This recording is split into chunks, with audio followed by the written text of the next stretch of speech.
Binatilyo sa Solano, Nueva Vizcaya, natagpuan patay sa sementeryo at may tama ng bala sa ulo. Tutukan sa report. Sa gilid na ng kalsada natagpuan ang wala ng buhay na si Edmar Alcantara, 17 anyos, residente ng Barangay Rojas, Solano, Nueva Vizcaya. Ang binatilyo nakitaan ng tama ng bala ng baril sa noo at may mga pasa sa mata at balikat. Ayon sa pulisya, nakilala ang biktima matapos i-post ng ilan ang litrato niya sa social media.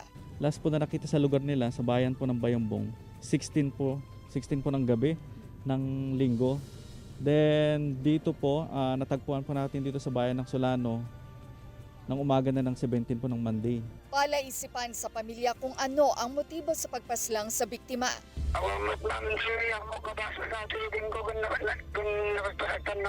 Sa inisyal na investigasyon ng pulisya, maaaring itinapon lang sa lugar ang biktima at wala ring nakitang senyales na nanlaban siya. Iniimbestigahan ang mga posibleng huling nakasama ng biktima.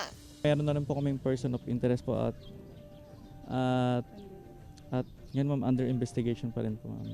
Kaya kung makita na sa ipalilaking yata di sa titinagong kumamagin yata katamasi na pumayoping na yung katita tao magtikawagawin na yubing tadi na madang lumaban na. Iniuwi na ang labi ng biktima sa Alicia Isabela. Hustisya ang hiling ng pamilya ng pinaslang na binatilyo. Kasama si George Benson, Ivy Hernando, One North Central Luzon.